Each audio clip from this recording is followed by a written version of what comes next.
Okay, so let's unpack this. We have a formidable stack of sources today, and they span, what, nearly 2 millennia? Oh, easily. And they stretch across the entire globe. We're talking ancient Judea, the Byzantine Empire, the Delhi Sultanate. And all the way to the very dark, cold heart of 16th century Russia. It's an incredibly diverse collection, and it really forces you to confront one of the most chilling aspects of unchecked power. We're not just looking at war or, simple murder. No. We're exploring those moments when rulers went beyond mere execution, when they weaponized the most fundamental parts of being human. Sexuality, bodily autonomy, dignity. Right. So our mission statement for this deep dive is really a descent into that darkest corner of absolute power.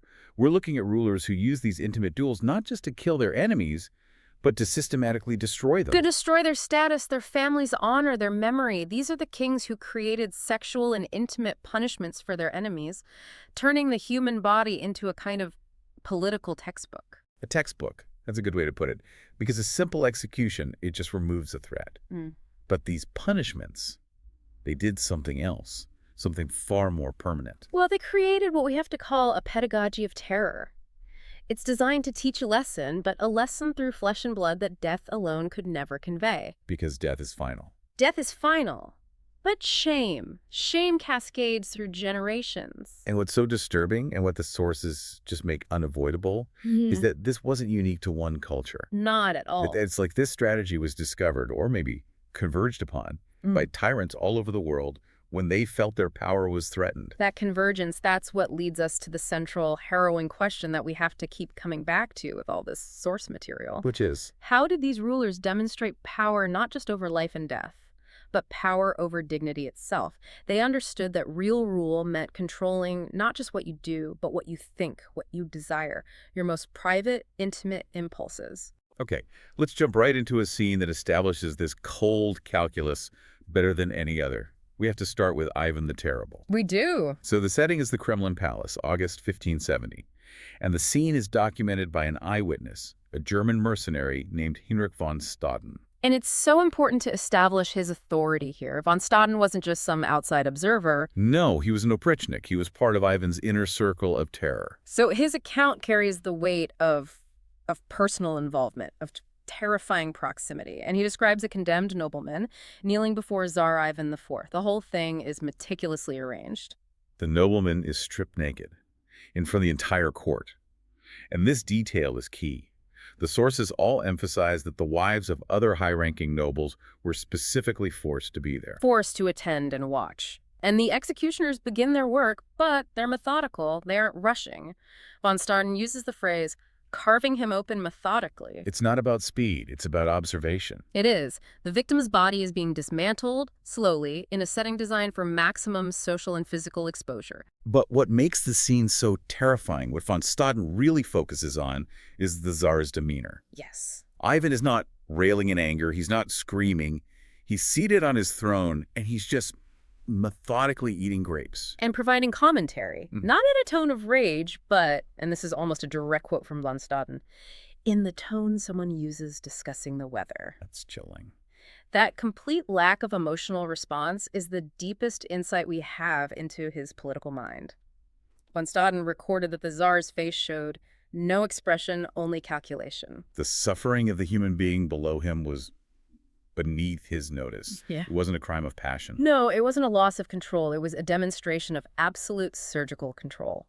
If he'd shown rage, it would have been personal. Right, it would have been about him and the victim. But by showing this cold detachment, he transforms the act into an administrative necessity. It's not sadism anymore, it's statecraft. And that's the pedagogical element you mentioned. Yeah.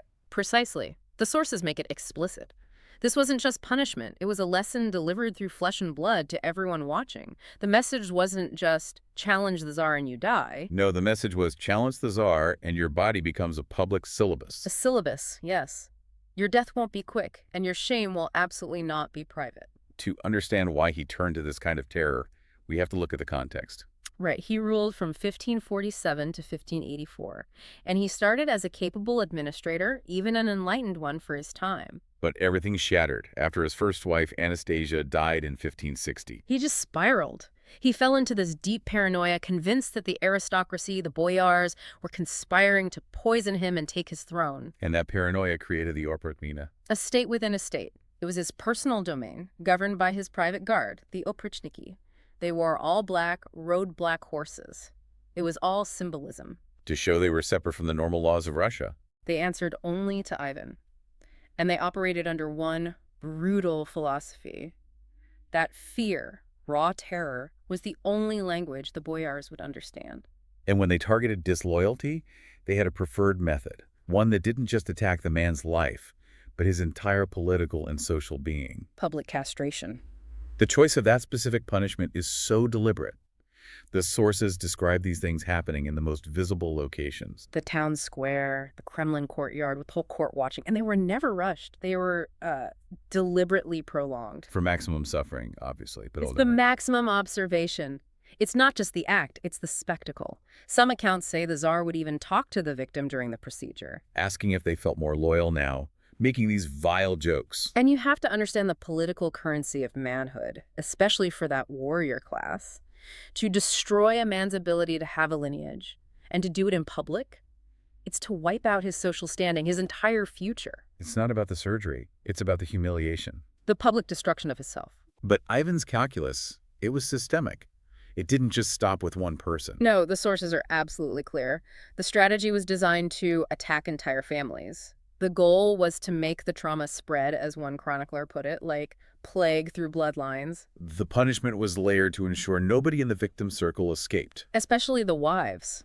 For the wives of executed nobles, there were specific, calculated humiliations. Some were publicly stripped right there at court, a total violation for a noble woman, and then just locked away in convents for the rest of their lives. Their bodies, now confined, become a living punishment for their husband's crime. They can't remarry, can't have heirs. It just ends that family line. But even more insidious was, well, the redistribution of these women. Yes, wives and daughters of executed men were often just given to the oprichniki, forced into marriages with the Tsar's personal dowd. Just think about the political brilliance of that cruelty. You're forced into intimacy with the very men who destroyed your family. You live the rest of your life as property, as the sources say, a constant, intimate reminder of what you've lost. It's not just a marriage. It's a permanent political degradation. Your children would be the offspring of your family's executioners. It's an astonishing level of degradation. And this terror wasn't just for individuals. It was for whole communities. The sack of Novgorod in January 1570. Chroniclers reported that Ivan ordered the city's women to be systematically violated as a collective punishment for the city allegedly supporting his enemies. And the sources stress this wasn't chaos. This wasn't the fog of war. No, it was organized, systematic, coordinated by Ivan's officials. It was policy. The trauma was meant to be shared by every single person who survived. And the documentation notes that Ivan watched the whole thing from a raised platform. Orchestrating the symphony of destruction. He was making sure the lesson was learned. That challenging the Tsar doesn't just mean your death. It means the complete annihilation of everything you value, your family's honor, your wife's dignity. And that's the key takeaway here, and it echoes through all our sources. Death was final. Death ended the suffering. But public violation, public shame, that created something that never ended. It cascaded through generations. The memory lived on, and it infected the whole social network with a kind of paralyzing fear. So if Ivan's terror was driven by political paranoia, let's look at a ruler who believed controlling the body was necessary for, well, controlling the soul, for purifying society. We're going back almost 600 years earlier to Cairo, the Fatimid Caliph al-Hakim. He developed the same brutal calculus, but he cloaked it in religious and moral justification. Al-Hakim ruled Egypt from 996 to 1021, and his reign is just documented as this series of bizarre, intricate decrees aimed at regulating not just what people did, but what they thought, their desires, their most intimate impulses. He wanted to control private life itself. And his methods for controlling women are just astonishing in their cold, bureaucratic detail. An absolute ban on women leaving their homes, and this wasn't a punishment for a crime. No, it was an enforcement of his belief that a woman in public was a source of temptation, and therefore a transgression against his moral order. And the enforcement shows his unique, detached approach. It wasn't just guards on the street. He ordered the city's cobblers to stop making women's shoes. The logic is just horribly brilliant. It's horrifyingly logical. No shoes, no walking, no leaving, and any woman caught outside faced immediate public stripping and whipping, a systematic spectacle designed to broadcast the consequences. It's control through infrastructure. You don't just punish the crime, you remove the means to commit it. Exactly. He also obsessed over controlling desire itself, the impulse. So he banned foods he considered stimulants or sexual energizers. And the sources say the categories were just absurdly broad. Oh, yeah. Certain fish, specific vegetables, anything associated with generating heat or passion in the body. So what happened if a merchant was caught selling one of these stimulating vegetables? Public castration in the marketplace. Al-Hakim's philosophy viewed removing reproductive capacity as removing the source of the transgression. It's philosophical theater. It is. Eliminate the instrument, eliminate the sin, and the merchant would stay alive, maimed. A permanent, walking monument to the cost of violating Al-Hakim's moral vision. And this is where his terror moves beyond simple control into controlling the mind. There's a documented case of a man accused only of looking at a woman with inappropriate intention. He didn't touch her, he didn't speak to her, he just looked. A sinful glance. And for that, the punishment was layered. First, castration. But that was just the beginning. That was followed by forced gender humiliation. The man was compelled to wear women's clothing and work publicly as a woman for the rest of his life. So he wasn't exiled or killed. He was forced to stay in society, marked forever. He was transformed into a walking warning against desire itself, a living, breathing testament to the cost of violating the moral vision. Every time he walked down the street, every transaction he made, it was a performance of his transgression. This kind of social erasure is so much more devastating than a quick death. It is. His presence became a form of permanent, low-level dread in the city's daily life, and his political enemies faced equally elaborate punishments. The visors? The visors. When he suspected a conspiracy, he didn't just execute them. He paraded them backward on donkeys, a position of maximum ridicule and discomfort. So he destroys their dignity visually. He parades them through Cairo, encourages the public to spit on them, abuse them, and only after their status is publicly destroyed, after hours of this humiliation, only then came the castration and the execution. It's a sequence. You have to destroy their place in society first. True punishment required it. And this strategy of layering humiliation, we see it again, but this time institutionalized in Baghdad. Under Caliph al-Mustansir Billah, who ruled from 1226 to 1242, he used established religious law, Sharia, not to soften punishment, but to maximize public humiliation. He turned degradation into a judicial art form. And this is a crucial shift, because now it's not just a tyrant's whim, it's codified law. Exactly. For a crime like adultery, the protocol wasn't swift stoning. It was a multi-stage ritual designed for psychological breakdown, forced public confession, in the main mosque.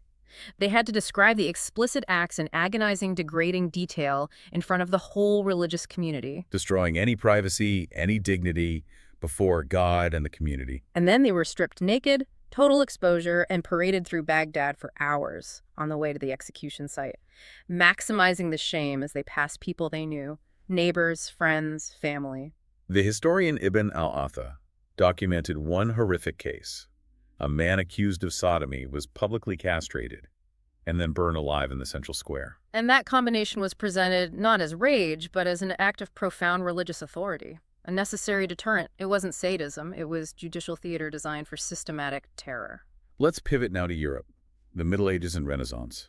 Here the focus shifts a little to physical constraint and the destruction of social hierarchy through engineered marriage. Louis XI of France, the universal spider. He ruled in the 15th century and consolidated power through this pervasive, calculated fear. And the chronicler Philip de Comines, a contemporary, documented his entire approach. De Comines makes it clear Louis understood that just locking someone up wasn't enough to subdue a rebellious noble. The terror had to be constant, inescapable, and public. Which brings us to his most famous innovation, the iron cages. Right, and these weren't dungeons. They were designed with this deliberate, agonizing precision. Constructed so that prisoners, often powerful nobles who had betrayed him, could neither stand upright nor lie down completely. The dimensions were calculated to create perpetual physical torment. The body slowly, painfully deteriorates. It maximized suffering while minimizing the risk of a quick death. And here's the cruel refinement. the thing that turns pain into psychological warfare, the public display. Exactly. The cages were put in public squares. This transformed physical torture into this unrelenting public humiliation. Prisoners were often stripped naked or nearly naked. Reducing these powerful, honor-obsessed men to animals in a cage, in full view of merchants, children, everyone. The psychological impact of seeing a powerful duke once feared, now reduced to that. It was an immense tool. It showed every citizen that rank offered no protection from the king's will. And we have the example of Cardinal Beaulieu. Cardinal Beaulieu plotted against Louis and spent 11 years in a cage, from 1469 to 1480, and his ordeal wasn't static. No. Dehumanize documented that he was periodically stripped and exhibited in public squares as part of his punishment. At irregular, unpredictable intervals. They'd parade him naked before the public, then put him back. The unpredictability was the key. He could never get sable. He was perpetually terrified of the next exposure. But Louis realized that even the cage only punished the body. To truly destroy an enemy, you had to destroy their legacy. Which is where he weaponized marriage. He turned it into a tool for social obliteration. His strategy was simple and devastating. Force the daughters or widows of enemy nobles to marry men of deliberately low status. Peasants, merchants, men far beneath them. It wasn't just humiliation. It was the political destruction of their family's honor and lineage. Forever. And the sources give us the ultimate degradation. Forcing a rebel duke's daughter to marry the royal executioner. The lowest possible status in that society. A social outcast whose hands were literally stained with blood. To marry him was to become everything her family stood against. And the sources note, critically, that the marriage had to be valid. So the consummation was supervised. Under armed observation, soldiers watched, guards listened. Not for prurient reasons, but to ensure legal validity. That intimate violation under guard was the final layer of systematic degradation. It's just horrific statecraft. You destroy the aristocratic family through dishonor. And at the same time, you create a new, fiercely loyal ally from the lower class, the grateful husband, who just got a massive social promotion for serving the king's vengeance. And this wasn't unique to France. In 14th century Castile, you had Peter I. Better known as Peter the Cruel. The chronicler Pero López de Ayala documented his obsessive dedication to inventive punishment. His methods were all about degradation before execution. Absolutely. His own half-brother, Fedri, was accused of conspiracy. Before he was killed, he was paraded in chains, partially stripped, through Seville. Social destruction had to come before physical annihilation. And just like Louis, he targeted family structures. Wives and daughters of captured rebels were turned into servants or just distributed to his followers as forced wives. Marriage became a spoil of war.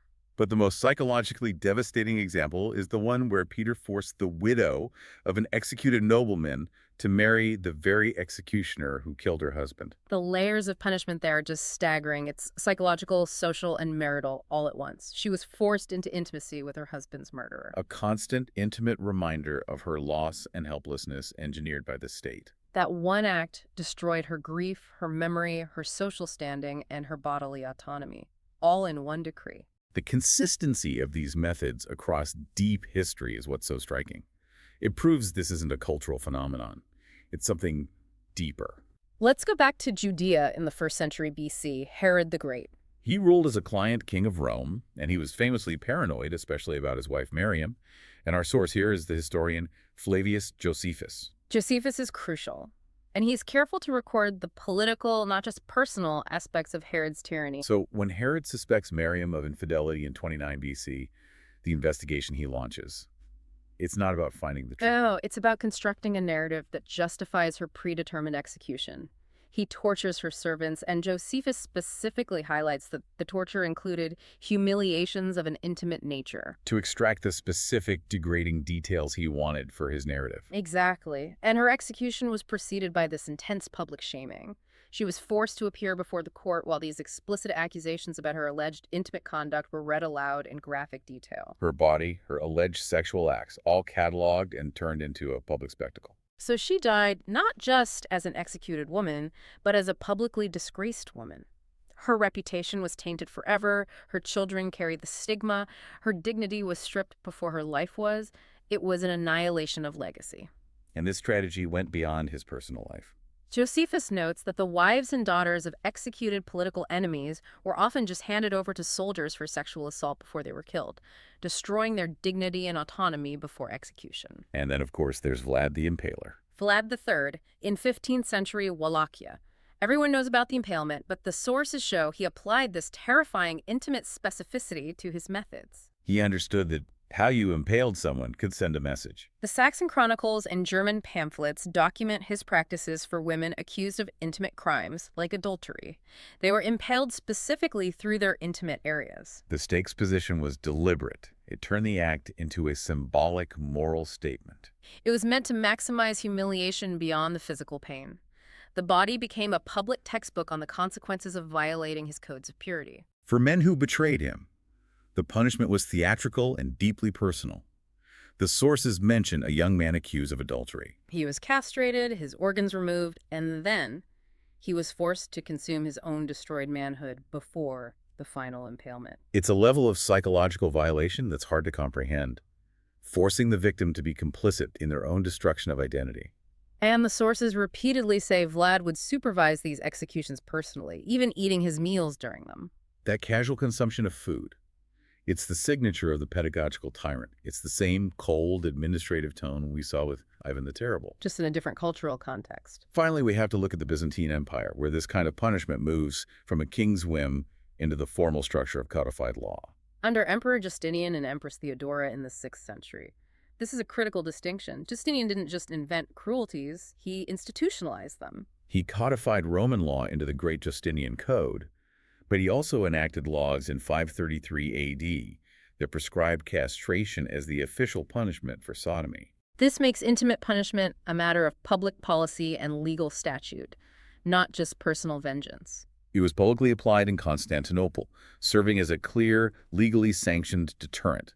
The law itself becomes the instrument of intimate violation. And then there's the controversial figure of Empress Theodora. The historian Procopius, in his Secret History, alleges she had a private prison for women accused of moral crimes, where they were subjected to intimate humiliations. Now, Procopius clearly hated Theodora, so we have to take that with a grain of salt. But official records do confirm her active role in enforcing moral control over women. The Paranoia convent. Established for reformed prostitutes, yes, but many accounts suggest it was more like a prison. Women were confined against their will, subjected to degrading conditions, controlling their sexuality through shaming and permanent restriction. The state used religion to erase their choice and dignity. In the European Renaissance, we see the absolute refinement of these ancient methods. Rulers now use existing legal structures, trials, juries, marriage, to achieve the same old psychological devastation. And Henry VIII is the ultimate example. He didn't need iron cages. He weaponized the marital bond itself, using the machinery of the state to prove sexual transgression and demolish his enemies under the guise of legal process. He understood that controlling the legal story around intimacy gave him immense power. Look at the trials of his queens. Anne Boleyn, 1536. The charges of incest and adultery were fabricated, but the trial was this elaborate public performance. It included reading aloud these extremely explicit, degrading details of her alleged relations. Chroniclers emphasize the graphic nature of the descriptions was purely for public humiliation. She had to sit and listen as men discussed her body and alleged sexual acts in vulgar language before the entire court. The purpose was calculated psychological devastation. She wasn't just losing her life. She was being legally transformed into a sexual deviant, destroying her historical legacy. She was to be remembered as the whore who deserved it. And Catherine Howard got the same treatment in 1542. Witnesses describing her alleged activities in graphic language, again, calculated for maximum psychological impact before the axe fell. And Henry applied this to the nobility, too. To punish a displeasing noble, he'd force the man's daughter into a marriage with someone he specifically chose for their poor status, or age, or bad reputation. The daughter's body became an instrument of political punishment against her father. Let's jump back to Asia, to the Delhi Sultanate in the 14th century. Muhammad bin Tughlaq, a ruler known for being brilliant at times, and at other times just utterly brutal. And he created these elaborate, layered protocols of degradation. The great Moroccan traveler Ibn Battuta was in his court for years, and his accounts are our primary source. Even he was shocked by the systematic nature of it. He had a ritual called the donkey skin ritual. Condemned prisoners were forced to wear donkey skin, an animal associated with stupidity and degradation. Then they were paraded through Delhi while the public was encouraged to mock and spit on them. It symbolically turned them into animals before any physical harm occurred. And for more serious political crimes, the degradation was, of course, intimate and comprehensive.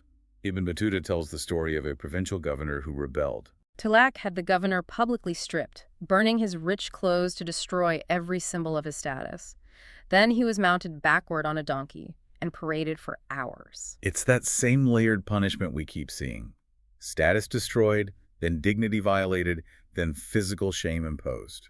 And only after all of that, after the comprehensive public humiliation, was the governor publicly castrated before his final execution.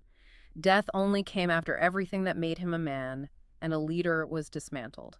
There was also a case where a courtier was suspected of an affair with a royal harem woman. The courtier was forced to undress publicly and was whipped specifically on his intimate parts before he was executed. A targeted, calculated attack on his manhood, and the woman was forced to watch it before she was stoned. And Tughlaq justified it all as maintaining order and morality, a righteous deterrent. It's the same recurring pattern, the need to inflict a shame that surpasses the finality of death. So we've discussed rulers across millennia and continents. Herod, Justinian, Ivan the Terrible, Louis XI, Mohammed bin Tughlaq, Al-Hakim, Henry VIII. The consistency is just astonishing. This is that historical principle we talked about at the start, convergent evolution. This pattern forced nudity, public castration, degrading forced marriages. It wasn't one ruler teaching another. Rulers independently arrived at the same terrible conclusion about how to achieve maximum psychological terror. It demonstrates this fundamental, dark understanding of human psychology that just seems universal. If you look at the calculus, these punishments weren't really about maximizing physical pain. No, if death came quickly, victims could endure it, maybe even become martyrs. But if their dignity, their legacy, their sexuality was attacked first, the trauma was permanent. It extended beyond the individual. The core realization they all shared was that destroying dignity is a far more effective political tool than just destroying bodies. They leveraged a person's deepest, most private vulnerabilities to ensure submission from everyone else. Did that strategy ever backfire? Did it create resentment that fueled rebellions later on? In the short term, the terror usually worked. It was paralyzing. But long term, yes, absolutely. It often contributed to the ruler's downfall because the trauma was so systemic. The fear eventually curdled into a hatred that united their enemies. The terror from Ivan the Terrible was a direct cause of the time of troubles after his death. But in the moment, it was ruthlessly effective, and it's crucial how they justified it. They rarely claimed simple anger. No, they had to sanitize the cruelty. They framed it using morality, order, religious necessity. Al-Hakim was purifying society. Al-Musassir was enforcing sacred law. This moral justification was key. It allowed them to maintain emotional detachment, to see themselves as righteous administrators. Detached enough to eat grapes while observing agony. And that detachment amplified the long-term trauma, ensuring the punishment continued long after the victim was dead. The terror infected the whole city, spreading like poison. The nobleman who survived castration was a permanent, living testament to the cost of resistance. Unable to marry, unable to have an heir. Just a daily, visible reminder of the Tsar's power. And the families carried that shame for generations. The widow forced to marry the executioner, she lived the rest of her life marked by that violation. The terror becomes this poison spreading through social networks, turning a whole society into witnesses and inheritors of trauma. And that systemic use of the intimate body for political coercion is the thread that connects all of our sources. It's the ultimate expression of absolute, unchecked authority. So what this all means, this long, dark history, is it shines a necessary light on the fundamental nature of that unchecked power. When individuals gain absolute authority, without accountability, without legal restriction, the tendency to exploit a victim's deepest vulnerabilities, the body, the family, the reputation, it seems almost inevitable. They move past simple execution and attack the most private parts of human existence because they understand that true governance is based on the control of fear. So this deep dive into the grapes, the cages, the shoe ban, and the executioner's wedding, it leaves us with a final provocative thought. The history of human rights and the rule of law, which developed partly in direct response to centuries of these exact abuses, makes one thing clear. The greatest defense against intimate political terror isn't physical strength. It's the legal and ethical limits we place on power itself. So you should consider the systems that exist today, globally, that claim moral justification or state necessity while actively eroding personal dignity, privacy, and bodily autonomy. The physical forms of torture may change, but the core psychological target, the destruction of dignity to instill paralyzing fear, that remains frighteningly consistent. Thank you for joining us for the deep dive.